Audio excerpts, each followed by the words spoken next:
Praise the lord brother. Praise the lord. నా voice వినిపిస్తుందండి? Yes అన్న. ఓకే. సో ఈ ఉదయకాల సమయంలో జూమ్ మీటింగ్ లో జాయిన్ అయిన ప్రతి ఒక్కరికి కూడా ప్రభువు నామమున వందనాలండి.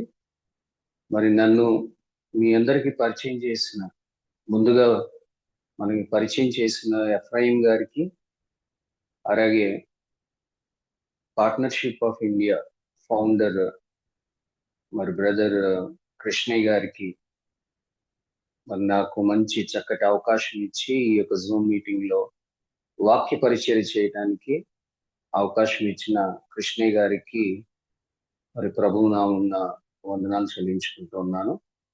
మరి ఇప్పటి వరకు చక్కగా మరి పాటలతో స్తుతించిన మీకు, చక్కగా ప్రోగ్రామ్ లీడ్ చేస్తున్న బ్రదర్కి కూడా వందనాలు చెల్లించుకుంటాం. మనం వాక్యంలోనికి వెళ్లే ముందు ప్రభువుని స్తుతించుకుంటూ ఒక చిన్న కోరస్ నేను పాడాలని ఆశపడుతున్నాను. ఇంగ్లీష్ కోరస్ పాడి మీరు వచ్చిన వాళ్ళు నాతో జాయిన్ అవ్వండి. మై జీసస్ మై సేవియర్ అనే చిన్న కోరస్ పాడి మన వాక్యంలోనికి వెళ్దాం. My Jesus my saviour, Lord, there is none like you. All of my days I want to praise the wonders of your mighty love. My comfort, my shelter, tower of refuge and strength, let every breath, all that I am, never cease to worship you. Shout to the Lord on the earth, let us sing. Power and majesty, praise to the King.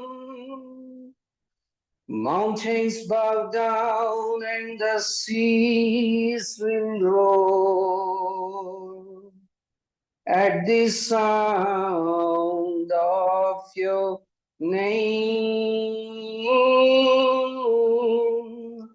I sing for joy at the work of your hands. Forever I love you, forever I'll stand. Nothing compares to the promise I have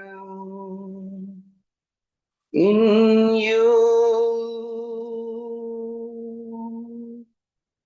My Jesus, my Savior,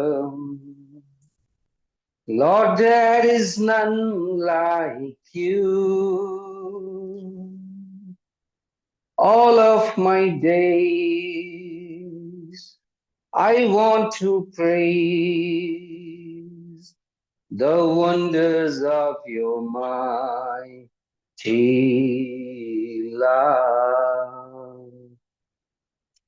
My comfort, my shelter, tower of refuge and strength,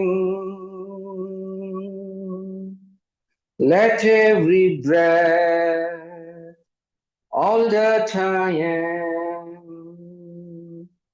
never cease to worship you. Shout to the Lord on the earth, let us sing. Power and majesty, praise to the King. Mountains bow down and the seas will roar at the sound of your name. I sing for joy at the work of your hands. Forever I love you, forever I'll stand. Nothing compares to the promise I have in you.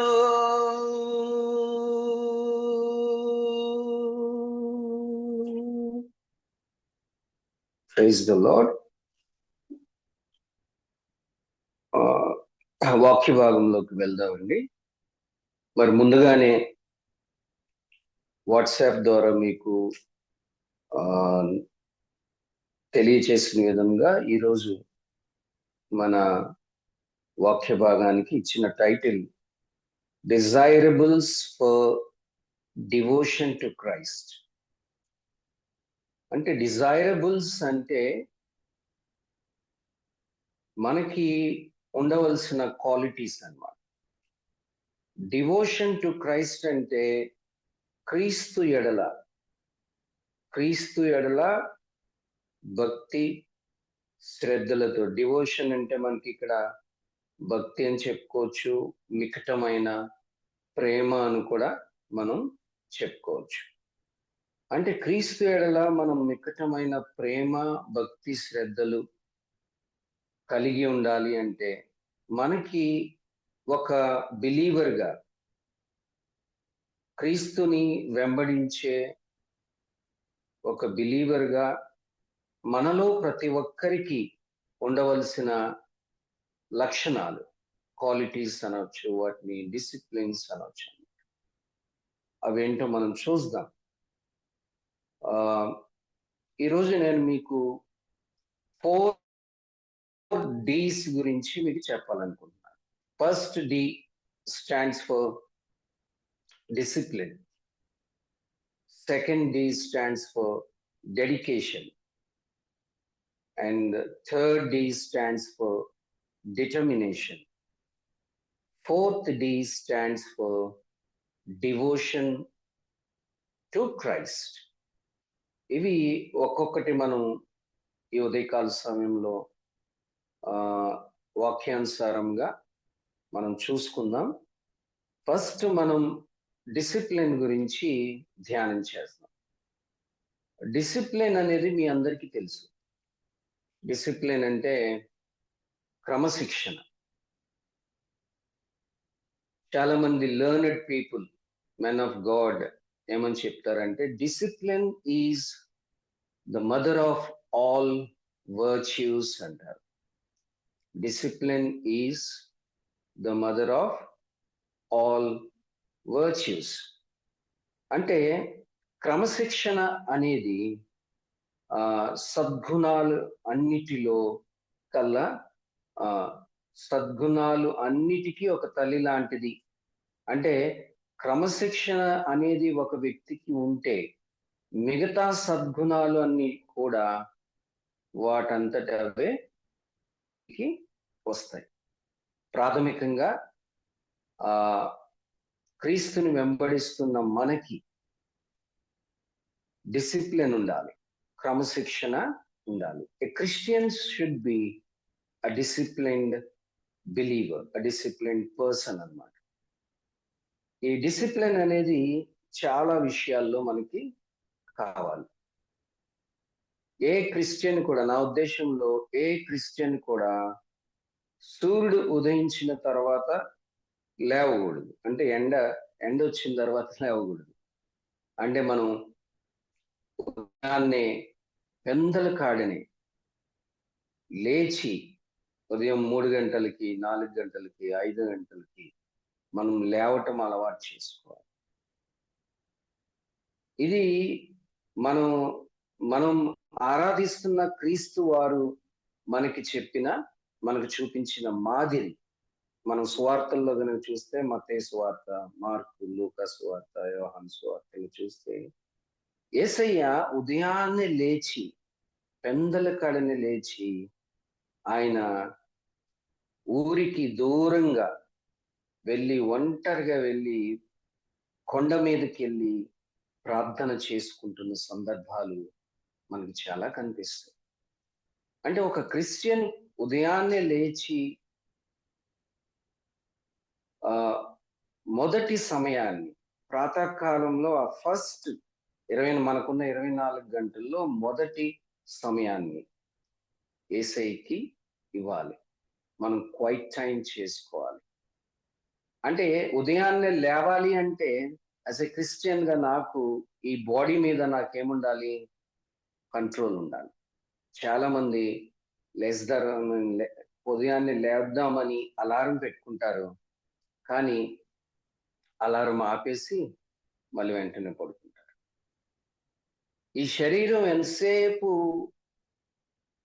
నువ్వు 8 గంటలు 6-8 గంటలు నిద్ర ఒక వ్యక్తికి సరిపోతుంది. అలా కాకుండా ఈ శరీరం 8 గంటలు పడుకున్నా, 9 గంటలు పడుకున్నా, 10 గంటలు పడుకున్నా, ఇంకా కాసేపు పడుకోవాలని ఈ శరీరం ఆశిస్తా ఉంటుంది. ఇంకా కాసేపు రెస్ట్ తీసుకోవాలి. సోమరివాడు ఏం చేస్తాడంట? సామెతల గ్రంథంలో ఉంది కదా, ఇంకా కాసేపు కునుకుదును, ఇంకా కాసేపు సోమరి వాళ్ళని, ఉదయాన్నే లేవలేని క్రైస్తవుల్ని మనం ఏమని పిలవచ్చు? కొద్దిగా బాధ కలుగుతుందేమో మనకి కదా. సోమరి సోమరి వాళ్ళు అని పిలవచ్చు. ఇది నేనన్న మాట కాదు, వాక్యంలో ఉంది. సామెతల గ్రంథంలో ఈ సోమరిని ఎక్కడికి వెళ్ళమంటాడు? ఓ సోమరి, నువ్వు చీమల ఎద్దుకెళ్ళి వాటి యొక్క నడతను చూసి నేర్చుకో, క్రమశిక్షణ నేర్చుకో అని చెప్తాడు. చీమలు అనే ఈ సృష్టిలో చాలా చిన్న జీవులు. చీమలు నిద్రపోవటం మీరు ఎప్పుడైనా చూసారా? అవి చక్కగా లైన్ లో వెళ్తా ఉంటాయి, ఒకదాని వెనకాల ఒకటి ఆహారం తీసుకుంటాను. ఏదైనా ఒక చీమ ఆహారాన్ని తీసుకొచ్చేటప్పుడు అది తీసుకురాలేకపోతే దాని పక్కనే ఉన్న 2-3 చీమలు వచ్చి దానికి సహాయం చేస్తాయి, హెల్ప్ చేస్తాయి. ఆ ఆహారాన్ని యాంట్ హోల్స్ లోకి లాక్కి వెళ్ళడానికి ఆ చీమలు ఏం చేస్తాయి? సహాయం చేస్తాయి. అవి ఒకదానికొకటి కోఆపరేట్ చేసుకుంటాయి. చక్కగా లైన్ లో క్రమశిక్షణలో కలిగి లైన్ లో వెళ్తా ఉంటాయి. లైన్ తప్పవు అవి. ప్లస్ అవి టీమ్ గా వర్క్ చేస్తాయి. టీమ్ వర్క్ అనేది దాంట్లో చీమల్లో మనకి కనిపిస్తూ ఉంటది, ఐక్యత కనిపిస్తూ ఉంటది. ఓ సోమరి, చీమలు ఎద్దుకి వాటికి నాయకుడు లేడంట, ఎవరు లేరు వాళ్ళకి. పైన అజమాయిషి చేసే నాయకుడు లేదు. అయినా సరే ఆ చీమలు సృష్టిలో చాలా చిన్న జీవులు అవి. వాటి దగ్గరికి వెళ్ళి మనల్ని నేర్చుకోమంటున్నాడు యేసు. అయితే ఉదయాన్నే నేను ఏం చెప్పదలుచుకున్నానంటే, యాజ్ ఎ క్రిస్టియన్ మనము ఉదయాన్నే లేవాలి. నేను ఉదయాన్నే 3 గంటలకి లేవటానికి ప్రయత్నం చేస్తా రోజు. నా అలారం నేను 3 గంటలకు పెట్టుకుంటా. ప్రతి అరగంటకే నా అలారం మోగుతూ ఉంటుంది 3 గంటల నుంచి. 9 గంటలకి పడుకోవడానికి ప్రయత్నం చేస్తాను. 3 గంటలకి నా అలారం మోగుతుంది, స్టార్ట్ అవుతుంది. చాలా సందర్భాల్లో ఈ శరీరం సహకరించదు. ఉదయాన్నే శరీరానికి, నాకు, ఆత్మకి, శరీరానికి పోరాటం అనమాట. ఆత్మ ఏమో లేచి ప్రార్థన చేసుకోమంటది. శరీరం ఏమో 3 కదా అయింది, ఒక్క అరగంట పడుకో, పావుగంట పడుకో అని శరీరం అంటా ఉంటుంది.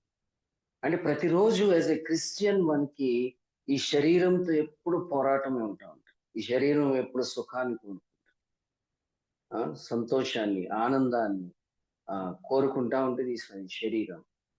సో ఆత్మేమో ఆత్మసిద్ధమే గాని శరీరము బలహీనంగా ఉంటా ఉంటుంది.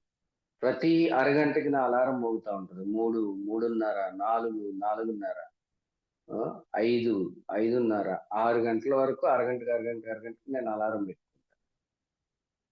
3 గంటలకి లేచిన సందర్భాలు చాలా ఉన్నాయి. ఒక్కోసారి లేవలేకపోతే 3:30కి లేస్తాను, లేదు అంటే 4 గంటలకు లేస్తాను. ఇంకా అలసిపోయిన సందర్భాలు ఉంటే 4:30కి లెగుస్తాను. 5 గంటలకు మాత్రం 5 దాటి ఎప్పుడు పడుకోను. నేను 5 గంటలకు మాత్రం కంపల్సరీగా లేవాలి. 5 గంటలకు లేసినా నేను బాధపడుతూనే ఉంటాను. అయ్యో! ఈరోజు 3 గంటలకు లేవలేకపోయానే. 3 గంటలకు లేస్తే 3-5 నేను ప్రార్థన చేసుకుని ఉండేవాడిని. ప్రభువుని ఆరాధించుకునేవాడిని. సంతోషంగా నేను కీర్తనలు పాడుతూ ఆరాధించుకునేవాడిని. ఎక్కువసేపు వాక్యాన్ని ధ్యానించి ఉండేవాడిని. ప్రార్థన చేసుకునేవాడిని. అని మనసంతా బాధపడుతూ ఉంటది. ఆ రోజంతా ఏదో కోల్పోయిన ఫీలింగ్ నాకు కలుగుతా ఉంటది. 3 గంటలకు లేవకపోతే. 3 గంటలకు లేచిన రోజున 3-4, 4-5 చక్కగా 2 గంటలు 24 గంటల్లో మనం 10% టైం చూస్తే 2:30 గంటలు ప్రభువుకి మనం ఇవ్వాలి. సో 2 గంటలు ఉదయకాలం గడిపి సాయంకాలం పడుకునేటప్పుడు పడకకి వెళ్ళే ముందు ఒక అరగంట ప్రభు సన్నిధిలో గడిపి పడకకి వెళ్ళటం నేను ఇష్టపడతా ఉంటాను. అలా చేయని సందర్భాల్లో చాలా వ్యత్యాసం నాలో చాలా వెలితిగా ఆ రోజు ఏదో కోల్పోయిన ఫీలింగ్ నాకు కలిగింది. సో మనకి డిసిప్లిన్ లేవటంలో శరీరం మీద మనకి డిసిప్లిన్ కావాలి. ఇంకా ఏ సందర్భాల్లో మనకి డిసిప్లిన్ కావాలి? వేటికి శరీర భాగాల్లో మనకి వేటికి డిసిప్లిన్ కావాలి అంటే ముఖ్యంగా నేను 2 విషయాలు ఐస్‌కి ఈ కళ్ళకి డిసిప్లిన్ కావాలి. ఇయర్స్‌కి డిసిప్లిన్ కావాలి. చెవులు ఇయర్స్‌కి. లిప్స్‌కి డిసిప్లిన్ కావాలి. అండ్ దెన్ హ్యాండ్స్‌కి డిసిప్లిన్ కావాలి. లెగ్స్‌కి డిసిప్లిన్ కావాలి. టంగ్ మన టంగ్ కూడా డిసిప్లిన్ కావాలి. అవేంటో మనం చూద్దాం. సో మనం ఒకసారి బైబిల్‌ని మీరు తెరిచినట్టయితే చూడండి ఐస్‌కి డిసిప్లిన్ కావాలి. భక్తుడైన యోబు ఏమని చెప్తున్నాడు చూడండి. యోబు the book of Job chapter 31. Are you with me? మీ అందరు నాతో ఉన్నారా? వినిపిస్తుందండి? Okay. So let us turn to the book of Job. చూడండి అక్కడ యోబు భక్తుడు ఏమంటున్నాడు చూడండి. మీ అందరూ బైబిల్ తెరిచి చాలా ఇంపార్టెంట్ మాట అన్నమాట. 31వ అధ్యాయం మొదటి వచనం చూడండి. నేను నా కన్నులతో నిబంధన చేసుకొంటిని, కన్యకను నేను ఎలాగూ చూచుదును. చూసారా ఎంతటి మంచి అనుభవము ఇది. యోబు మనందరికీ తెలుసు. అప్పట్లో ఆయన చాలా ఐశ్వర్యవంతుడు. దేవుడు బహుగా ఆయన్ని ఆశీర్వదించాడు. భక్తిపరుడు. యోబు అంటున్న మాట అన్నమాట. నేను నా కన్నులతో నిబంధన చేసుకుంటుని. ఇప్పుడు నా యొక్క ప్రశ్న ఏంటంటే సహోదరుడా, సహోదరి, ఈ జూమ్ మీటింగ్ లో యాడ్ అయిన ప్రతి ఒక్కరూ నేనేం ప్రశ్నిస్తున్నానంటే మీరు నేను ఈ మాటలు నాకు కూడా వర్తిస్తుంది. మీరు నేను మన కన్నులతో ఈ రకంగా యోబు భక్తుడు నిబంధన చేసుకున్నట్టు మనం నిబంధన చేసుకున్నామా? కన్యకను నేను ఎలాగూ చూచుదును. మన కన్నులు ఎటు చూస్తున్నాయి సహోదరుడు? అలాగే మనం ఈ ఉదయకాల సమయంలో ప్రోవెర్బ్స్ చూడండి. సామెతలు 4వ అధ్యాయం కూడా ఒకసారి మనం చూసినట్టయితే మీ అందరూ బైబిల్ తెరిచి సామెతలు 4వ అధ్యాయము 25వ వచనం చూడండి. 4:25. నీ కన్నులు ఇటు అటు చూడక సరిగాను, నీ కనురెప్పలు నీ ముందర సూటిగాను చూడవలెను. మనము నడిచేటప్పుడు, మనం కూర్చున్నప్పుడు, క్లాస్లో మనం ఉన్నప్పుడు, ఆఫీస్ రూమ్ లో మనం ఉన్నప్పుడు, 10 మందిలో మనం ఉన్నప్పుడు మన కన్నులు ఎటు చూస్తున్నాయి? ఒకసారి ఎవరికి వాళ్ళని మనం పరిశీలన చేసుకోవాలి. సహోదరుడా, నీ కన్నులు ఎటు చూస్తున్నాయి? ఇటు అటు చూడక నీ ముందర సూటిగా చూడాలంట. మన కన్నురెప్పలు సూటిగా చూడాలి. మత్తయి రాసిన సువార్త ఒకసారి 6వ అధ్యాయం చూడండి. మత్తయి 6. అక్కడ కూడా చాలా మంచి మాట ఉంటుంది. మత్తయి సువార్త 6వ అధ్యాయము 22వ వచనం నుంచి మనం చూస్తే, దేహమునకు దీపము కన్నే గనుక నీ కన్ను తేటగా ఉండిన ఎడల నీ దేహమంతయు వెలుగుమయమై యుండును. నీ కన్ను చెడినదైతే నీ దేహమంతయు చీకటిమయమై యుండును. చూసారా? దేహానికి దీపము కన్ను. మన యొక్క మనసులోనికి పాపము ఎంటర్ అయ్యే ఒక ద్వారం ఏంటంటే, ఒక డోర్ లాంటిది ఏంటంటే కన్ను. అందుకే కీర్తనలు మొదటి అధ్యాయంలో మనం ఏం చూస్తాం అక్కడ, దుష్టులు ఆలోచన చొప్పున నడవక, పాపుల మార్గము నిలవక, అపహాసకులు కూర్చుండు చోటును కూర్చుండుక, యెహోవా ధర్మశాస్త్రమునందు ఆనందించుచు దివారాత్రము దాన్ని ధ్యానించువాడు ధన్యుడు అని ఉంటది అక్కడ. ఈ కన్నులు ఎటు చూస్తున్నాయి? ఈ దేహానికి దీపము, కన్ను దీపం లాంటిది అన్నమాట. నీ కన్ను చెడినదైతే నీ దేహం అంతా చీకటిమయమైపోతుంది. ఈ రోజున ఫోన్స్ వచ్చిన తర్వాత, స్మార్ట్ ఫోన్స్ వచ్చిన తర్వాత ప్రతి ఒక్కరి చేతిలో మనకు ఫోన్ ఉంటుంది. ఈ ఫోన్‌లో సహోదరుడా, సహోదరి నువ్వేం చూస్తున్నావు? వాట్సాప్‌లో ఏం చూస్తున్నావు? ఫేస్‌బుక్‌లో ఏం చూస్తున్నావు? ట్విట్టర్‌లో ఏం చూస్తున్నావు? ఇన్‌స్టాగ్రామ్‌లో ఏం చూస్తున్నావు? యూట్యూబ్‌లో ఏం చూస్తున్నావు? టిక్‌టాక్‌లో రీల్స్‌లో నువ్వేం చూస్తున్నావు? ఎవరికీ కనిపించుకోకుండా ఎటువంటి ఇమేజెస్ చూస్తున్నావు? ఎటువంటి చిత్రాల్ని, బొమ్మల్ని నువ్వు చూస్తున్నావు? నీ కన్ను చెడు చూడటానికి ఇష్టపడుతుందా? అలా ఇష్టపడుతున్నట్లయితే ఈ ఉదయకాల సమయంలో ప్రభునందు మనం ప్రభు సన్నిధిలో మన హృదయాన్ని కుమ్మరించాలి. ఆయన సన్నిధిలో మనం ఒప్పుకోవాలి. నిజమే ప్రభా, నా కన్నులు నా ఎదుట సూటిగా చూడట్లేదు. నా కనురెప్పలు సూటిగా చూడట్లేదు. ఇటు అటు చూస్తానికి నా కన్నులు ఇష్టపడుతున్నాయి. యోబు వలె నేను నా కన్నులతో నిబంధన చేసుకుంటానికి నాకు సహాయం చేయండి ప్రభు అని ఈ యొక్క ఉదయకాల సమయంలో మనం అందరం కూడా ప్రభువుని అడుగుదాం. మన కన్నులుకి డిసిప్లిన్ కావాలి.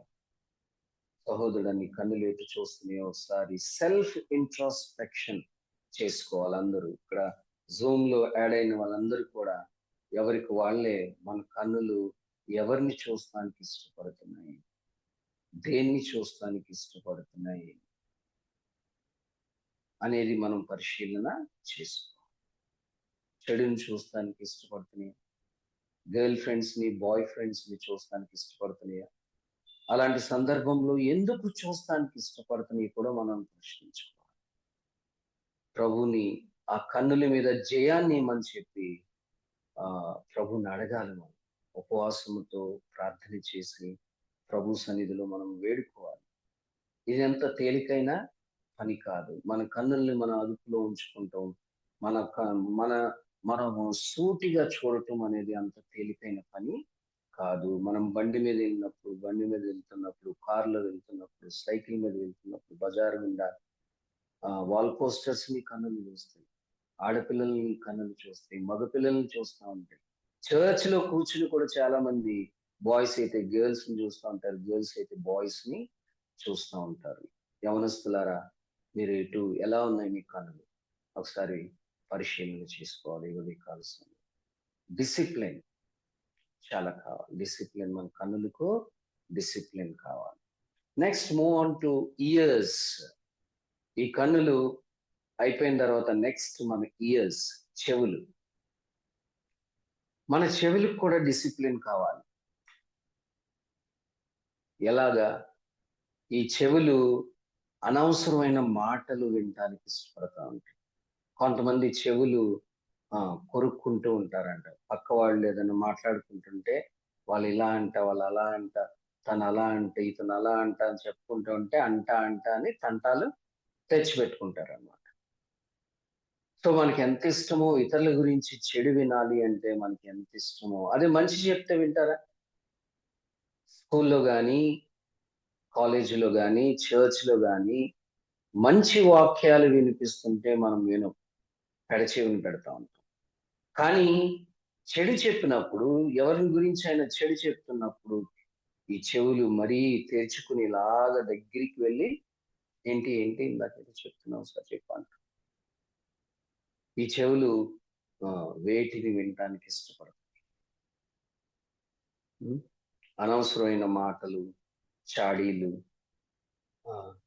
చెప్పుడు మాటలు వినటానికి ఇష్టపడుతున్నాయా చెవులు? సినిమా పాటలు వినటానికి ఇష్టపడుతున్నాయా? ఇతరుల గురించి చాడీలు వినటానికి ఇష్టపడుతున్నాయా చెవులు సహోదరుడా? లేదా దేవుని వాక్యం వినటానికి ఇష్టపడుతున్నాయా? నీ చెవులు ఎలా ఉన్నాయి అనేది కూడా ఈ ఉదయకాల సమయంలో పరిశీలన చేసుకోవాలి. దెన్ లిప్స్, పెదాలు. లిప్స్ మీద, టంగ్ మీద కూడా మనకి లిప్స్ అండ్ టంగ్, టీత్, ఇవన్నీ కూడా స్పీచ్ ఆర్గన్స్ అన్నమాట.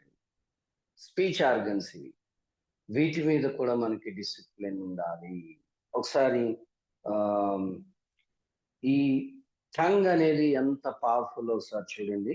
ప్రోవెర్బ్స్ 18:21, సామెతలు 18 అధ్యాయము 21 వచనం. అందరూ మీ బైబిల్స్ చూడండి.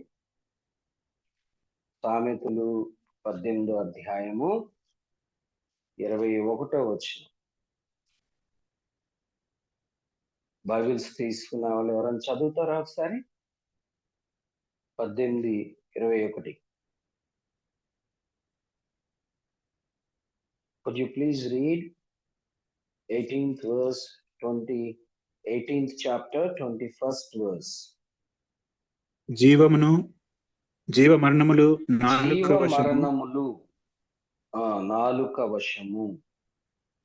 దాని యందు ప్రీతి గలవారు, దాని యందు ప్రీతి పడువారు దాని ఫలము తిందురు. చూడండి, జీవ మరణములు. ఈ నాలుక అనేది, ఈ నాలుకని మనము సరిగ్గా ఉపయోగించకపోతే, కొంతమంది చూడండి నాలుకతో శపిస్తూ ఉంటారు మనుషులు, అదే నాలుకతో మళ్ళీ దీవిస్తూ ఉంటారు. మన నాలుక నుంచి వచ్చే మాటలకి ఎంత పవర్ ఉందంటే అవి ఒక వ్యక్తికి జీవాన్ని ఇస్తాయి, మరో వ్యక్తిని చంపేస్తాయి కూడా. మాటలతో చంపేస్తారు.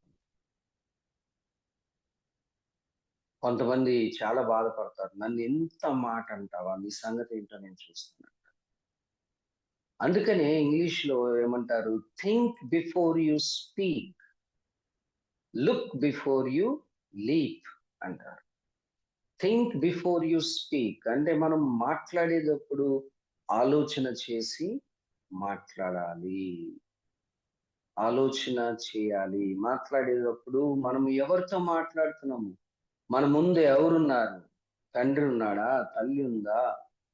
పాస్టర్ గారు ఉన్నారా? పాస్టమ్ గారు ఉన్నారా? ఒక విశ్వాసి మన ముందున్నారా?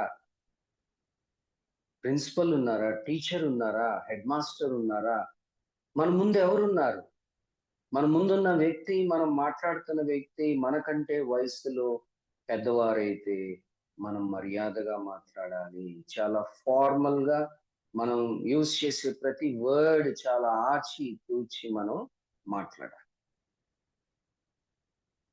అదే మన ముందున్న వ్యక్తి మన ఏజ్ గ్రూప్ అయితే, మన క్లాస్మేట్ అయితే, వారి వయసు మన వయసు ఒకే వయసు అయితే, సేమ్ ఏజ్ గ్రూప్ అయితే ఇన్ఫార్మల్ గా మనం ఎలా అయినా మాట్లాడచ్చు. ఎరా, ఒరే, అరే అని కూడా మనం అనుకోవచ్చు.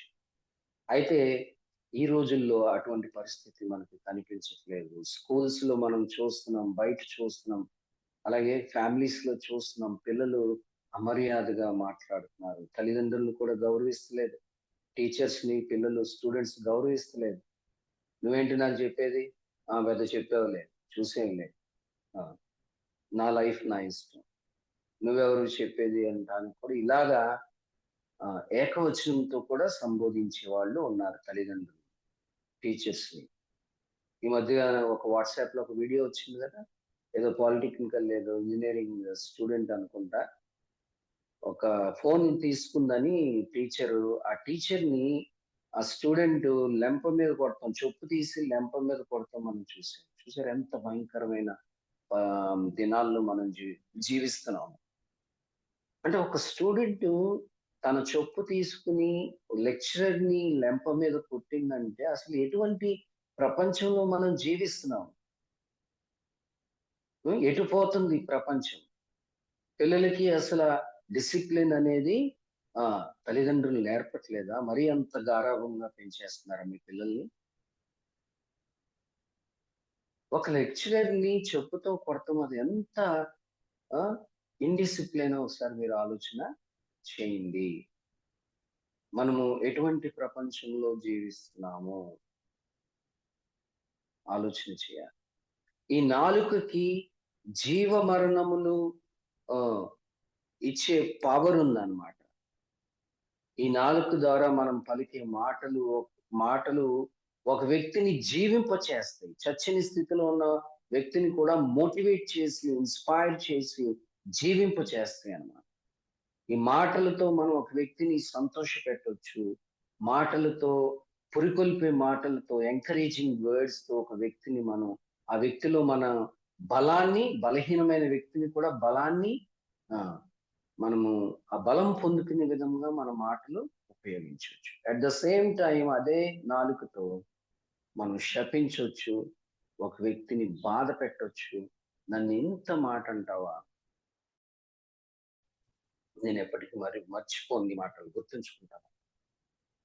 చూడండి, మనము నోరు జారితే ఆ మాట వెనక్కి తీసుకోలేము. కాలు జారితే వెంటనే, కాలు మందే కాబట్టి వెనక్కి తీసుకోవచ్చు. నోరు జారితే వెనక్కి తీసుకోలేదు. పిల్లలు చెయ్యిలా పెట్టి నాలుక అంటారు, తూచి తూచి అంటారు. అలాగేం ఉండదు.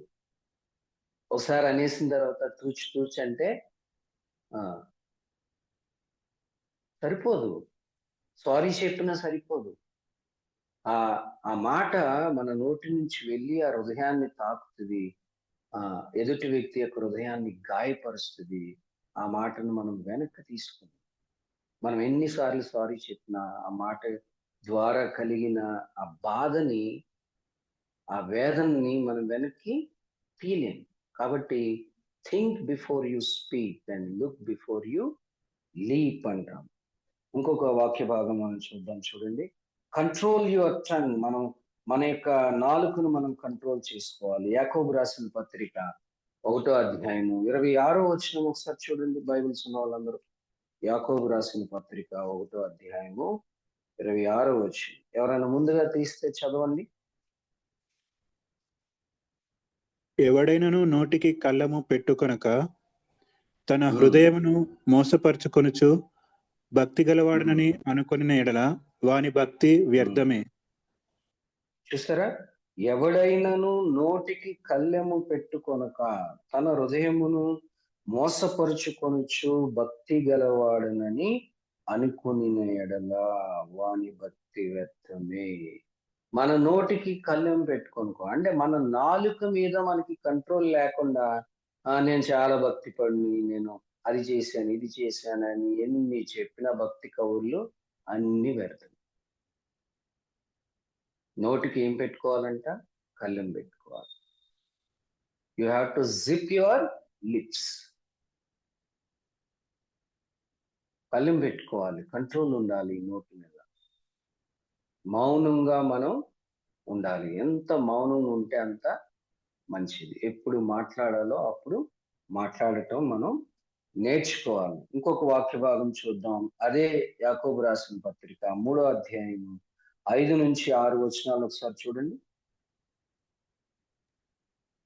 3వ అధ్యాయము 5, 6 వచనాలు. యాకోబు అలాగుననే రాసిన పత్రిక. అలాగుననే నాలుక కూడా చిన్న అవయమైనను బహుగా అదిరిపడును. ఎంత కొంచెము నిప్పు ఎంత విస్తారమైన అడవిని తగులబెట్టును. నాలుక అగ్నియే. నాలుక మన అవయములలో ఉంచబడిన పాప ప్రపంచమై సర్వ శరీరమునకు మాలిన్యము కలుగచేయుచు ప్రకృతి చక్రమునకు చిచ్చు పెట్టును. అది నరకము చేత చిచ్చు పెట్టబడును. చూసారా, ఈ నాలుక శరీరంలో ఉన్న అవయవాలలో చాలా చిన్నది. ఈ చిన్నది అవయవము, చిన్న నాలుక చిన్నదైనా సరే ఇది చేసే డ్యామేజ్, ఇది చేసే నష్టము చాలా గొప్పదన్న. దీన్ని దేంతో పోల్చాడు? ఫైర్ తో పోల్చాడు, అగ్నితో పోల్చాడు. చూడండి, వేసవి కాలంలో మనం ఈ మధ్యన అమెరికాలో కాలిఫోర్నియా అట్లా అక్కడ వైల్డ్ ఫైర్స్ మనం చూసాం. ఆస్ట్రేలియాలో, కాలిఫోర్నియాలో చిన్న అగ్ని స్పార్క్ ఆఫ్ ఫైర్ అన్నమాట. చిన్న అగ్ని రవ్వ, నిప్పు రవ్వ. అది పెద్ద అడవుల్ని, పెద్ద పెద్ద అడవులు ఎకరాలు ఎకరాలు కాలిపోయినాయి అంతే. అది చేసిన డ్యామేజ్ గనుక మీరు చూస్తే అగ్రదేశం అయినటువంటి అమెరికానే తట్టుకోలేకపోయింది దాన్ని. ఆ నొప్పుల్ని, ఆ మంటల్ని ఆర్పలేకపోయింది. అలాగే మన అవయవముల అన్నిటిలో, శరీరంలో ఉన్న అవయవములన్నిటిలో నాలుక, నరం లేని నాలుక అంటారు. ఎముక లేని నాలుక. ఈ నాలుక చిన్నదైనా సరే అది చాలా డ్యామేజ్ చేస్తుంది. కుటుంబాల్ని తగలెట్టేస్తుంది అన్నమాట. చిచ్చు పెడుతుంది. కొంతమందికి పనే ఉండదు. ఇక్కడికి వెళ్ళి ఆ మాట చెప్తారు, అక్కడికి వెళ్ళి ఆ మాట చెప్తారు. ఇద్దరి మధ్యలో తగాదాలు పెట్టేస్తారు అన్నమాట. లేనిపోయిన మాటలన్నీ చెప్తా ఉంటారు. కొంతమందికి ఆ చెప్పుడు మాటలే వింటారు, ప్రూవ్ చేసుకోరు. చెప్పుడు మాటలే వింటారు అన్నమాట. అలా వినటం వల్ల కుటుంబాలు నాశనమై. సో ఈ నాలుక మీద మనకి కంట్రోల్ ఉండాలి. తర్వాత చూడండి, ఆ 1:19 అదే యాకోబు పత్రిక 1:19 చూడండి. 1:19. నా ప్రియ సహోదరులారా, మీరీ ఉమ్, సంగతి ఎరుగుదురు గనుక ప్రతి ఉమ్, మనుష్యుడు వినుటకు వేగిరపడువాడును, మాటలాడుటకు ఉమ్, నిదానించువాడును, ఉమ్. కోపించుటకు నిదానించువాడునై ఉండవలెను. చూసారా ఇక్కడ భక్తుడైన యాకోబు మనకి ఇస్తున్న సలహా అన్నమాట. Speak less, listen more. మనము వినటానికి వేగిరి పడాలి. అందుకనే దేవుడు బహుశా 2 చెవులు ఇచ్చినట్టున్నాడు మనకి. 2 నాలుకలు ఇచ్చినట్టయితే ఎలా ఉండేది. ఆ 2 చెవులు ఇచ్చారు, ఒక నాలుక ఇచ్చారు. అంటే మనం తక్కువగా, మితంగా మాట్లాడాలి, తక్కువగా మాట్లాడాలి, ఎక్కువగా వినాలన్నమాట. Speak less, listen more. వినటానికి వేగిరి పడాలి. ఎవరైనా చెప్తున్నప్పుడు చాలా మంది వినరు, వినకే చాలా ఇబ్బంది అవుతూ ఉంటుంది. భార్యలు చాలా విషయాలు చెప్తా ఉంటారు, భర్తలకి వినే ఓపిక ఉండదు అనమాట. వింటున్నారా అంటారు, మళ్ళీ ప్రశ్నిస్తూ ఉంటారు. ఆ, చక్కగా వాళ్ళు చెప్తున్నప్పుడు మనం ఆఫీస్ నుంచి వస్తాం చాలా విషయాలు వాళ్ళు షేర్ చేసుకుంటానికి ఇష్టపడతా ఉంటారు. If you have that listening year, కుటుంబం చాలా ప్రశాంతంగా వెళ్ళిపోద్ది అన్నమాట. అయితే మగవాళ్ళకి అవగేషన్స్ ఎక్కువ కాబట్టి కాసేపు ఇటో చేవు అటో చేవు వేస్తూ ఉంటారు, భార్యలకు కోపం వస్తూ ఉంటారు. సో మనం వినే ఆ వారంగా, ఎక్కువగా వినటానికి వేగిరి పడే వారంగా మనం ఉండాలి. అలాగే మాట్లాడటానికి నిదానించే వారంగా ఉండాలి. తక్కువ మాట్లాడాలి, ఎక్కువ వినాలి. అర్థమవుతుందా? సో ఇక్కడ ఇంకొక వాక్య భాగం మనం చూడండి. Speak with grace. కొలసీలకు రాసిన పత్రిక 4వ అధ్యాయం 6వ వచనం చూడండి. కొలసీలకు రాసిన పత్రిక 4వ అధ్యాయము 6వ వచనం. ప్రతి మనుష్యునికి ఎలాగూ ప్రత్యుత్తరం ఇవ్వవలెనో అది మీరు తెలుసుకొనుటకై మీ సంభాషణ ఉప్పు వేసినట్టు ఎల్లప్పుడూ రుచి కలదిగాను కృపా సహితముగాను ఉండనీయుడి. చూసారా, ప్రతి మనిషినికి ఎలాగూ ప్రత్యుత్తరం ఇవ్వవలెనో అది మీరు తెలుసుకొనుటకై మీ సంభాషణ ఉప్పు వేసినట్టు ఎల్లప్పుడూ రుచిగలదిగాను కృపా సహితముగాను ఉండనీయుడి. చూసారా, మన సంభాషణ ఇద్దరము కూర్చుని మాట్లాడుకుంటున్నప్పుడు, యాజ్ ఎ బిలీవర్స్ గా మనం కూర్చుని మాట్లాడుకుంటున్నప్పుడు, అది ఎక్కడైనా సరే, చర్చ్ లోనే కాదు, మనం ఆఫీసులో కూర్చున్నా, బయట కూర్చున్నా, పార్క్ లో కూర్చున్నా, ఎక్కడ కూర్చుని ఆ మాట్లాడుకుంటున్నా, అది బస్సులో అయినా, ట్రైన్ లో అయినా, మన సంభాషణ ఎప్పుడు ఉప్పు వేస్తే అన్ని వేసి చూడు, నన్నేసి చూడు అంటదంట ఉప్పు. కూరలో అన్ని వేసాం కానీ ఉప్పు వేయలేదు, ఎలా ఉంటుందండి? రుచిగా ఉంటుందా? ఉండదు. ఉప్పు వేసే వరకు ఆ కూరకి రుచి రాదన్నమాట. ఉప్పు వేసిన తర్వాత ఆ కూర అమోఘంగా ఉంటుంది. అలాగే మన సంభాషణ కూడా ఎలా ఉండాలి? ఉప్పు వేసినట్టు రుచిగా ఉండాలి, కృపాసహితంగా ఉండాలి. ఇద్దరు బిలీవర్స్ కూర్చుని మాట్లాడుకుంటుంటే వినేవారికి వినసొంపుగా ఉండాలి. మన మాటలు జీవాన్ని ప్రసాదించే మాటలుగా ఉండాలి. మన మాటలు ఎదుటి వ్యక్తికి బలాన్ని చేకూర్చే మాటలుగా ఉండాలి. మన మాటలు ఇతర వ్యక్తుల్లో జీవాన్ని నింపే విధంగా, ఎంకరేజింగ్ వర్డ్స్ మనం మాట్లాడాలి. మన మాటలు విన్నప్పుడు ఆ వ్యక్తికి సంతోషం కలగాలి, ఆనందం కలగాలి, జీవితం మీద ఆశ కలగాలి, బాధలన్నీ మర్చిపోవాలి. అలా ఉండాలి మాటలు. ఏమండి? సో నెక్స్ట్ ఆఖరిగా ఇంకొక మాట చూసుకుని మనము ఈ పోర్షన్ ముగించుకుందాం. ఎఫెసీయులకు రాసిన పత్రిక 4వ అధ్యాయం 29 చూడండి. ఎఫెసీయులకు రాసిన పత్రిక 4వ అధ్యాయము 29. వినువారికి మేలు కలుగునట్లు అవసరమును బట్టి క్షేమాభివృద్ధికరమైన అనుకూలమునచ్చే పలుకుడి కాని దుర్భాష ఏదైనను మీ నోట రానియకుడి. చూసారా? వినేవారికి మేలు కలిగే విధముగా అవసరమును బట్టి క్షేమాభివృద్ధికరమైన అనుకూల వచనమే పలుకుడు అంటున్నాడు ఇక్కడ భక్తుడైన పౌలు. అనుకూల వచనాలు మన నోటంట రావాలి, దుర్భాషలు రాకూడదు, బూతు మాటలు రాకూడదు. కొంతమంది నోరిప్పితే అన్ని బూతులే. చూడండి మన నోటంటే ఏం మాటలు వస్తుంది. కొంతమంది ఏమో లోకరీతిగా మాట్లాడుతూ ఉంటారు, అంత సీన్ లేదులే, అంత సీన్ లేదులే. వాళ్ళు ఏదో ఎవరన్నా మాట్లాడుకుంటే బాగుంది అంటానికి బదులు నీ స్పీచ్ కేక అంటారు. అంటే ఏంటి? ఈ ఎక్కడ మాటలు ఇవి? లోకంలో నేర్చుకున్న మాటలు, సినిమాలో డైలాగ్స్ అన్నమాట. ఎలా మాట్లాడుతున్నాం మనం? మన సంభాషణ ఎలా ఉంది? క్షేమాభివృద్ధికరమైన మాటలు మాట్లాడుతున్నామా? దుర్భాషలు వస్తున్నాయా? బూతులు వస్తున్నాయా? మన నోటంటే ఎటువంటి మాటలు వస్తున్నాయి? యాజ్ ఎ బిలీవర్ గా మనం, కొంతమంది మాట్లాడరు కానీ ఎవరైనా మాట్లాడుతూ ఉంటే అవి విని ఆనందిస్తారన్నమాట, సంతోషిస్తారు. అట్లా కూడా ఉండకూడదు మనం. యాజ్ ఎ బిలీవర్ గా మన ఫ్రెండ్స్ ఎవరైనా మన పక్కన ఉన్న వాళ్ళు దుర్భాషలు మాట్లాడుకుంటే అక్కడి నుంచి మనం వాళ్ళకి వేరుగా దూరంగా వెళ్ళిపోవాలి.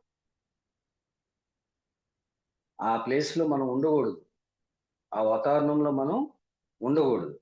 అది ఒకసారి ఆలోచన చేద్దాం. మనం ఎలాగా మనం మాట్లాడుకుంటున్నాం, ఎలా ఉంది మన యొక్క సంభాషణ. ఆఖరిగా మత్తయి సువార్త 5వ అధ్యాయం 37వ వచనం చూడండి. మత్తయి సువార్త 5:37. మీ మాట అవునంటే అవును, కాదంటే కాదు అని ఉండవలను. వీటికి మించినది దుష్టుని నుండి పుట్టునది. చూసారా? మన మాట ఎలా ఉండాలి? Our yes should be yes and no should be no. మన మాట అవునంటే అవును, కాదంటే కాదు. నిక్కచ్చిగా మాట్లాడాలి, యథార్థంగా మాట్లాడాలి. అబద్ధాలు అన్నోటంట రాకూడదు. సో ఇవి మన యొక్క దేనికి డిసిప్లిన్ గురించి చెప్పాను నేను? టంగ్ కి డిసిప్లిన్ అన్నమాట, లిప్స్ కి డిసిప్లిన్ ఉండాలి. తర్వాత మన హ్యాండ్స్ కూడా డిసిప్లిన్ ఉండాలి, ఐస్ కి డిసిప్లిన్ ఉండాలి, ఇయర్స్ కి డిసిప్లిన్ ఉండాలి, లిప్స్ అండ్ టంగ్ కి డిసిప్లిన్ ఉండాలి, హ్యాండ్స్ కూడా డిసిప్లిన్.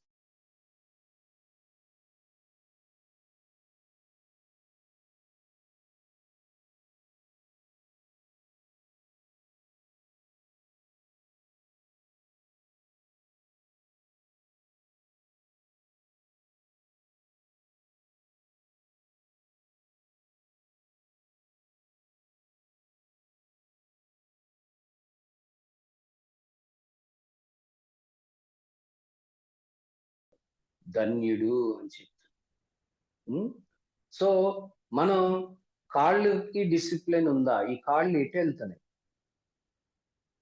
అనే ఆలోచన చేయాలి. కాలేజీకి బయలుదేరుతారు, సినిమాకి వెళ్ళిపోయే స్టూడెంట్స్ కూడా ఉంటారు ఫ్రెండ్స్తో కలిసి. ఎటు వెళ్తున్నాయి కాళ్ళు? మనం చర్చ్ కని బయలుదేరుతారు, ఫ్రెండ్ ఇంటికి వెళ్ళిపోతారు. ట్యూషన్ కని బయలుదేరుతారు, అటు ఇటు వెళ్ళి ఆ పార్క్లో కూర్చుని అక్కడ కూర్చుని వచ్చేస్తారు అన్నమాట. ఎలా ఉంది మన కాళ్ళు? ఎటు వెళ్తున్నాయి? డిసిప్లిన్. కాళ్ళతో తన్నుతూ ఉంటారు, భార్యల్ని కాళ్ళతో తన్ని పోలీసు వాళ్ళు. ఇంట్లో భర్తలు కూడా చాలా మంది ఉంటారు. వాళ్ళకి ఏది ఇంకా అడ్డు ఉండదు, చెయ్యి ఆడుతూ ఉంటది. ఒకసారి ఒక ఇద్దరు దంపతులు పాస్టర్ గారి దగ్గరికి వచ్చి, ఏమండి ఆయనకి చెయ్యి ఆడుతుంది, నాకేమో నోరు ఆడుతుంది అని. ఈమెకి నోరు ఆడినప్పుడల్లా ఆయన చెయ్యి లెగుతూ ఉంటారు భర్తది, ఈయన చెయ్యి లెగిసినప్పుడల్లా భార్య నోరు ఆడుతూ ఉంటారు. మరి ఇద్దరు వీక్నెస్ మీకు తెలుసు కదా. తెలిసినప్పుడు ఆయనకి చెయ్యి లేసినప్పుడు నువ్వు కామ్గా ఉండొచ్చు కదా. ఆమె నోరు ఆడుతున్నప్పుడు ఈ చెయ్యి లేకపోకుండా ఈ చెయ్యిని కంట్రోల్లో ఉంచుకోవచ్చు కదా భర్త. ఎవరి వీక్నెస్ వాళ్ళకి ఉంది. సో మనకున్న బలహీనతలను బట్టి మనము ప్రార్థన చేసుకుంటే, ప్రభువా ఇగో నాకు ఈ బలహీనత ఉంది, ప్రార్థన చేసుకుంటే మనము ప్రభువు మన యొక్క బలహీనతలన్నీ కూడా తీసేస్తాడు. సో ఇప్పుడు ఏదైతే మీకు నేను చెప్పానో వాటి మీద ఒక చిన్న కోరస్ ఉంది చూడండి. ఆ కోరస్ పాడి నేను మిగతా dedication, determination, devotion to Christ అనేవి చిన్న చిన్నగా చెప్పి నేను ముగిస్తానికి ప్రయత్నం చేస్తాను. టైం వస్తుంది. చూడండి.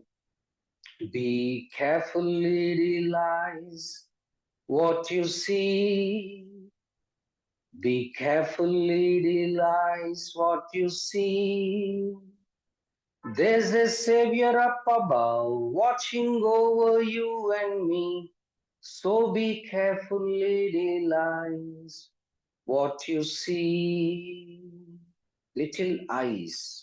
ఈ రెండు చిన్ని కన్నులతో మనం చెప్తున్నాం ఏమని? కన్నులారా మీరు బీ కేర్ఫుల్, జాగ్రత్తగా ఉండండి. There's a saviour up above, పైన రక్షకుడు ఉన్నాడు, దేవుడున్నాడు.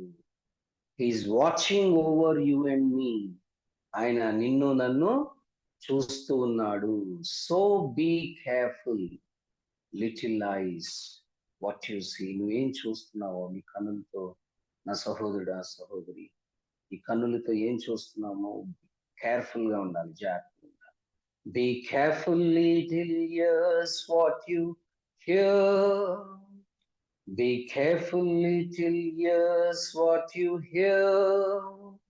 There's a Savior up above watching over you and me. So be careful little ears what you hear.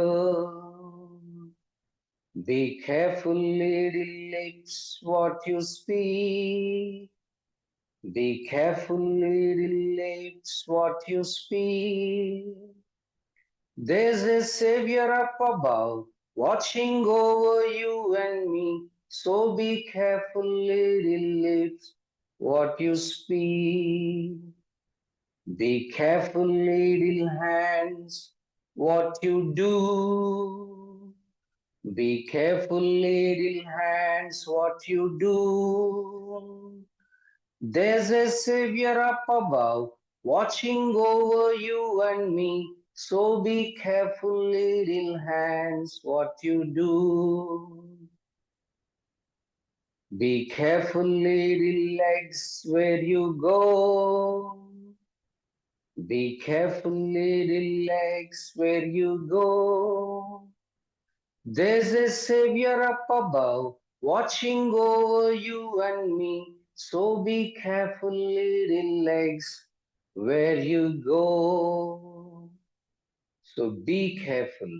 మన కన్నులు, మన చెవులు, మన లిప్స్, మన చేతులు, మన యొక్క కాళ్ళు ఏం చేస్తున్నాయి, ఎటు వెళ్తున్నాయి, ఏం మాట్లాడుతున్నాయి, ఏం వింటున్నాయి, ఏం చూస్తున్నాయి, చాలా జాగ్రత్తగా ఉండాలి. ఎందుకని? There's a saviour up above watching over you and మీ.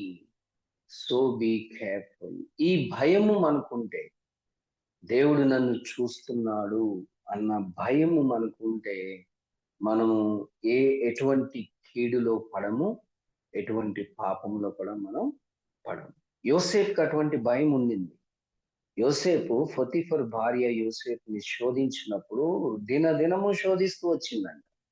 ఒకరోజు ఇంట్లో ఎవరు లేకపోవటం చూసి యోసేపు యొక్క వస్త్రాన్ని చేయి పట్టుకుని తనతో శయనించమని అడిగినప్పుడు యోసేపు ఏం చేశాడు? అమ్మో, ఇంత ఘోరమైన దుష్కార్యము నా దేవునికి విరుద్ధంగా నేను ఎలా చేస్తాను? దేవుడు చూస్తున్నాడు. ఎవరు చూడకపోయినా, ఇంట్లో ఎవరు లేకపోయినా దేవుడు నన్ను చూస్తున్నాడు అన్న యొక్క భయాన్ని. So Joseph was a God fearing man. That is why he could not sin against God. దేవునికి విరుద్ధంగా యోసేపు పాపం చేయలేకపోయాడు. ఎందుకంటే అతను దేవుని యందు భయభక్తులు కలిగి ఉన్నాడు. దేవుని యొక్క భయము తనకి ఉండింది. అందుకనే యోసేపు పాపము చేయకుండా వెళ్ళిపోయాడు. అతను పాపంలో పడలేదు కాబట్టి, ఆ పాపాన్ని జయించాడు కాబట్టి యోసేపుని దేవుడు ఎక్కడ తీసుకెళ్లి కూర్చోబెట్టాడు? ఆ యొక్క ఐగుప్తు దేశానికి. ఫరో తర్వాత రాజు అన్నమాట. ఫరో తర్వాత నెక్స్ట్ ఆ స్థానంలోనికి తీసుకుని వెళ్ళాడు. అంత ఉన్నతమైన స్థాయి, ఒక బాధ్యతతో కూడిన ఒక పొజిషన్ లోకి యోసేపుని దేవుడు తీసుకున్నాడు. నా సహోదరుడా, నువ్వు కూడా నీ కన్నులు, నీ చెవులు, నీ పెదాలు, టంగ్ మీద, చేతుల మీద, కాళ్ళ మీద డిసిప్లిన్ కలిగి ఉంటే దేవుడు కూడా నిన్ను యోసేపు వలె ఉన్నతమైన స్థాయికి నిన్ను తీసుకుని వెళ్తాడు. సో ఫస్ట్ మనం చెప్పుకున్నాం డిసిప్లిన్. Then dedication. డెడికేషన్ అంటే అంకిత భావం. డెడికేషన్ అంటే అంకిత భావం. మనము ప్రభువుకి అంకితం అవ్వాలి. మన జీవితం ఎవరికి అంకితం అని? ప్రభువుకి అంకితం అవ్వాలి. క్రీస్తు స్వారూప్యంలోనికి మనం మార్చబడాలి. మన జీవిత లక్ష్యము ఏమై ఉండాలి? మనం ఏం ఉద్యోగాలు చేస్తున్నాం అవన్నీ సెకండరీ. మనకి ఏంటో గోల్స్ ఉంటాయి. ఇంజనీర్ అవ్వాలి, డాక్టర్ అవ్వాలి, యాక్టర్ అవ్వాలి, ప్లేయర్ అవ్వాలి, అవన్నీ సెకండరీ. కానీ మనకి ప్రథమ ఒక ప్రైమరీ గోల్ ఒక క్రిస్టియన్కి ఏమై ఉండాలి అంటే, మనము క్రీస్తు స్వారూప్యంలోనికి మార్చబడాలి. మన జీవన కాలంలో మనకి ఆయుష్ దేవుడు ఎంత ఇచ్చాడో మనకు తెలియదు. ఈ లోకాన్ని విడిచిపోయి వెళ్ళే లోపు మనము ఆ క్రీస్తు యొక్క స్వారూప్యంలోనికి మనం మార్చబడాలి. దినదినము మనము ఆయనకి దగ్గరవ్వాలి. ఒక రోజుకి ఆయనతో సమాన అనుభవం కలిగి మనం ఆ స్థాయికి వెళ్ళిపోవాలి. క్రీస్తు స్వారూప్యంలోనికి. క్రీస్తు వలె మనం ప్రేమించగలగాలి, క్రీస్తు వలె మనం క్షమించగలగాలి, క్రీస్తు వలె మనము మాట్లాడగలగాలి, క్రీస్తు వలె మనం భరించగలగాలి, క్రీస్తు వలె మనం ఓర్చుకోగలగాలి, క్రీస్తు వలె మనం దీర్ఘశాంతము కలిగి ఉండాలి. తండ్రి, వీరేమి చేయుచున్నారు, వీరు ఎరుగరు గనుక వీరిని క్షమించుము అని మాట్లాడే స్థాయికి మనం వెళ్ళాలి. క్రీస్తు యేసుకు కలిగిన ఈ మనస్సును మీరును కలిగి ఉండుడి అని పౌలు భక్తుడు చెప్తా ఉన్నాడు. అటువంటి డెడికేషన్ మనకు ఉండాలి. భక్తి చేస్తున్నప్పుడు డెడికేషన్ మనకు ఉండాలి. మనం నెహెమియాని చూసినట్టయితే యెరూషలేము దేవాలయం పడిపోయినప్పుడు అతను రాజు దగ్గర నుంచి పర్మిషన్ తీసుకుని వచ్చి ఎంత డెడికేషన్తో, ఎంత అంకిత భావంతో తను పని చేస్తాడు.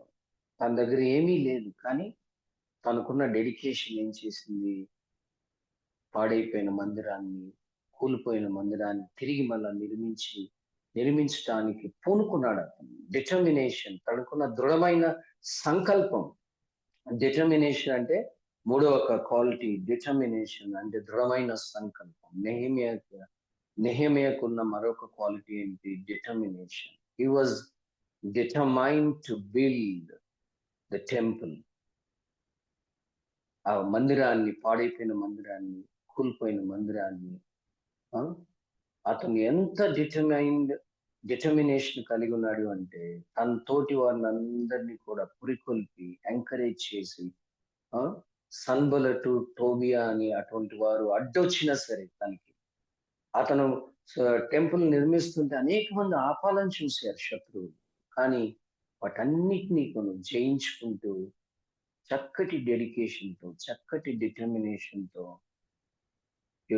నెహెమియా ఆ మందిరం యొక్క నిర్మాణాన్ని పూర్తి చేస్తాడు. దీంట్లో మనకి నెహెమియాకున్న దేవుని పట్ల డివోషన్ కూడా కనిపిస్తుంది. Devotion to Christ. Devotion to Christ. So devotion అంటే ఇందాక మనం చెప్పుకున్నాం, భక్తి, శ్రద్ధలు, దేవుని పట్ల మిక్కటమైన ప్రేమ మనకి ఉండాలి. ప్రేమ మనకు ఉన్నప్పుడు ఈ ప్రేమ ఏం చేస్తుందంటే మనల్ని, యేసయ్య మీద ప్రేమ మనకున్నప్పుడు ఈ లోకములో ఎదురయ్యే ప్రతి శ్రమను ఓర్చుకునేలాగా ఈ ప్రేమ మనల్ని చేస్తుంది. చూడండి, ఆ కొరింథీయులకు రాసిన పత్రిక 13వ అధ్యాయం ఆఖరి ఈ మాటలు మనం చెప్పుకొని ముగించుకుందాం. అక్కడ పౌలు భక్తుడు ప్రేమకున్న లక్షణాలు చెప్తా ఉంటాడు. అందరికి తెలిసిన ఫేమస్ చాప్టర్ ఇది. 1 కొరింథీ 13వ అధ్యాయము మొదటి నుంచి ఒకసారి ఎవరైనా చదువుతారా? మనం ముగించుకుందాం త్వరలో. మనుష్యుల భాషలతోనూ దేవదూతల భాషలతోనూ నేను మాట్లాడినను ప్రేమ లేనివాడనైతే మ్రోగెడు కంచును గనగడలాడు తాళమునై ఉండును. ప్రవచించు కృపావరము కలిగి మర్మములన్నీయు జ్ఞానమంతయు ఎరిగిన వాడనైనను కొండలను పెకిలించగల పరిపూర్ణ విశ్వాసము గలవాడనైనను ప్రేమ లేని వాడనైతే నేను వ్యర్థుడను. బీదల పోషణ కొరకు నా ఆస్తి అంతయు ఇచ్చినను కాల్చబడుటకు నా శరీరమును అప్పగించినను ప్రేమ లేని వాడనైతే నాకు ప్రయోజనమేమీ లేదు. ప్రేమ దీర్ఘకాలము సహించును, దయ చూపించును. ప్రేమ మత్సరపడదు, ప్రేమ డంబముగా ప్రవర్తింపదు, అది ఉప్పొంగదు, అమర్యాదగా నడువదు, స్వప్రయోజనమును విచారించుకొనదు, త్వరగా కోపపడదు, అపకారమును మనస్సులో ఉంచుకొనదు, దుర్నీతి విషయమై సంతోషపడక సత్యమునందు సంతోషించును, అన్నిటికీ తాళును, అన్నిటినీ నమ్మును, అన్నిటినీ నిరీక్షించును, అన్నిటినీ ఓర్చును. ప్రేమ శాశ్వత కాలముండును, ప్రవచనములైనను నిరర్థకములగును. ప్రేమ శాశ్వత కాలముండును. 13వ వచనం కూడా ఒకసారి చదవండి. కాగా విశ్వాసము, నిరీక్షణ, ప్రేమ ఈ మూడును నిలుచును. వీటిలో శ్రేష్టమైనది ప్రేమయే. చూసారా, వీటిలో శ్రేష్టమైనది ప్రేమయే. గలతీయులకు రాసిన పత్రిక 5వ అధ్యాయము 19వ వచనం నుంచి మనం చూస్తే శరీర కార్యములు స్పష్టమై ఉన్నాయని చెప్పుకుంటూ అలా ముందు 20, 21 వచనాల్లోకి మనకు వెళ్తే అక్కడ ఆత్మ ఫలములు మనం చూస్తాం. ప్రేమ, సంతోషము, సమాధానము, దీర్ఘశాంతము, దయాళత్వము, మంచితనము, విశ్వాసము, ఆశా నిగ్రహము, ఈ 9 ఆత్మ ఫలాలు మనం చూస్తాం. వాటిలో మొదటగా చెప్పబడింది ప్రేమ. ఆ ఆత్మ ఫలాలు అవి దేవుని యొక్క గుణ లక్షణాలు అన్నమాట. మన యేసయ్య యొక్క గుణ లక్షణాలు. ప్రతి క్రైస్తవుడు ఈ మన యొక్క జీవన కాలంలో ఆ ఆత్మ ఫలాలను సంపాదించుకోవడానికి ప్రయత్నం చేయాలి. యేసయ్య వలె మనం ప్రేమించాలి. ఆయనది ఎటువంటి ప్రేమ!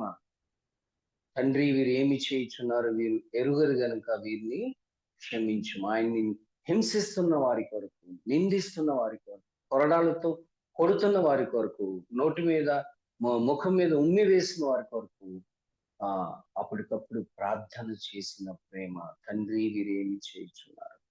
వాళ్ళకి తెలియదా ఏం చేస్తున్నారో? తెలుసు.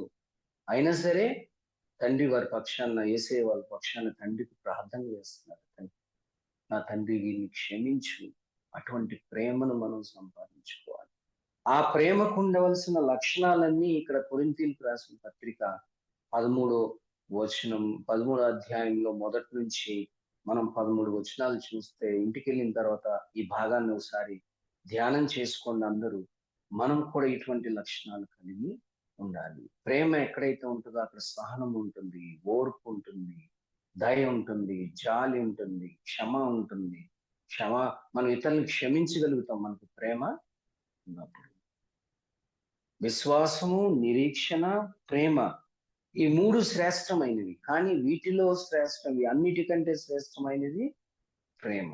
అందుకని 14వ అధ్యాయము, కొరింథీయులకు రాసిన పత్రిక 14వ అధ్యాయము మొదటి వచనంలో అన్నిటికంటే శ్రేష్టమైనది ప్రేమ కాబట్టి భక్తుడైన పౌలు ఏమంటాడంటే, ప్రేమ కలిగి ఉండుటకు ప్రయాసపడుడి.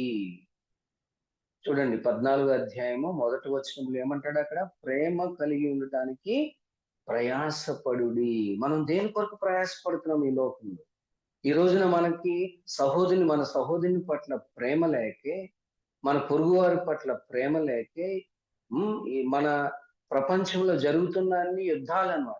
ఎక్కడ చూసిన మారణకాండ, ఎక్కడ చూసిన హింస, ఏ కుటుంబంలో చూసినా కుటుంబాలు విడిపోతున్నాయి. అప్పటికప్పుడు పెళ్లి చేసుకున్న నెలకే, 2 నెలలకి, 3 నెలలకి వివాహం చేసుకున్న నెల 2 నెలలు కూడా ఆగట్లేదు. పెళ్లిలో ప్రామిసెస్ చేస్తారు కదా, వాళ్ళు చేసుకున్న వాగ్దానాలు నెల రోజులు, 2 రోజులు, 2 నెలల తర్వాత విడాకులు తీసేసుకుంటున్నారు. అంటే భార్య భర్తల మధ్యలో ఏమైపోయింది? ప్రేమ అనేది తల్లిదండ్రులు పిల్లలు తల్లిదండ్రుల యొక్క మాట వినట్లేదు.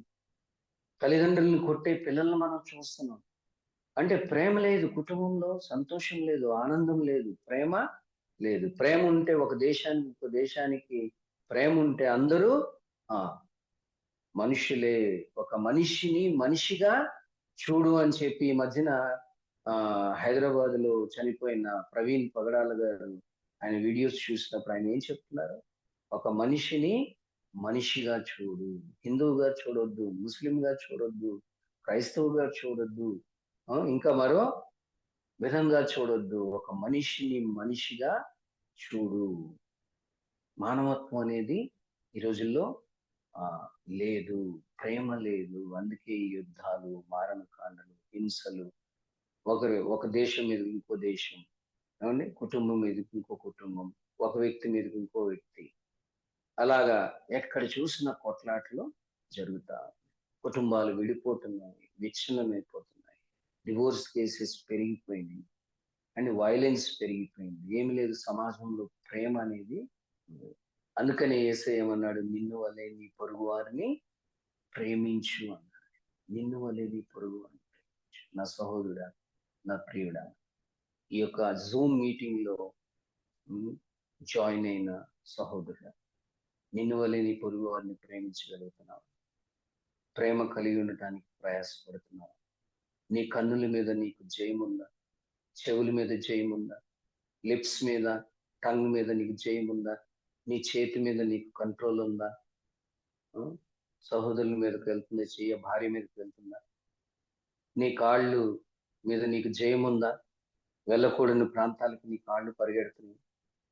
ఒకసారి పరిశీలన చేసుకుందాం ఈ ఉదయకాల సమయం. సో మనకి ఇవ్వబడిన topic desirables for devotion to Christ అనే టాపిక్ లో నేను 4 థింగ్స్ మీతో షేర్ చేసుకున్నా. డిసిప్లిన్ అంటే క్రమశిక్షణ, డెడికేషన్ అంటే అంకిత భావం, డిటర్మినేషన్ అంటే దృఢమైన సంకల్పం, క్రీస్తుని వెంబడించడానికి, క్రీస్తు కొరకు అవసరమైతే మనం ప్రాణ సహితం ఇవ్వటానికి అంకిత భావము కలిగి, దృఢమైన సంకల్పం కలిగి, ఆయన్ని నమ్ముకున్నాం అంతం వరకు, ఆయన్నే మనం వెంబడించడానికి ఒక దృఢమైన సంకల్పం కలిగి ఈ రోజున మనం బ్రతకాలి. పరిస్థితులు చాలా భయంకరంగా ఉన్నాయి. నీ విశ్వాసాన్ని నువ్వు విడిచిపెట్టకూడదు. చంపేస్తారని చెప్పేసి, లేదంటే కొడతారని చెప్పేసి ఆఫీసెస్ లో ప్రభుని ఎవడైనా నువ్వు క్రైస్తవుడు అయినందుకు ఆ పేరును బట్టి అతిశయించాలంట, సిగ్గుపడకూడదు. కొంతమంది దాచుకుంటారు. నువ్వెవరు అంటే నేను క్రిస్టియన్ అని ధైర్యంగా చెప్పలేరు. ఎందుకంటే కొడతారేమో, అవమానిస్తారేమో, భయపడుతూ ఉంటారు. అటువంటి భయం మనకి అక్కర్లేదు. యేసే మనకి పిరికితనం అనే ఆత్మను మనకి ఇవ్వలేదు. ఆయన ధైర్యాన్ని మనకి ఇచ్చాడు. ధైర్యంతో, డెడికేషన్తో, డిటర్మినేషన్తో, డివోషన్ టు క్రైస్ట్ వైపు మనం ముందుకి సాగిపోతాం. అటువంటి కృప, శక్తి, బలము దేవుడు ఈరోజు ఆ ఈ జూమ్ మీటింగ్ లో జాయిన్ అయిన ప్రతి ఒక్కరికి మెండుగా దయచేయాలని మనసా వాచకరమని నేను కోరుకుంటూ, నాకు మరి ఒకసారి ఈ అవకాశాన్ని ఇచ్చిన ఆ కృష్ణయ్య బ్రదర్ కి, అలాగే నన్ను పరిచయం చేసిన ఎఫ్ఐఎం గారికి, ఈ ప్రోగ్రామ్ ని చక్కగా నడిపిస్తున్న బ్రదర్ కి మరి ఒకసారి వందనాలు చెల్లించుకుంటూ నా ఈ వాక్యాన్ని నేను ముగిస్తా ఉన్నాను. Thank you so much.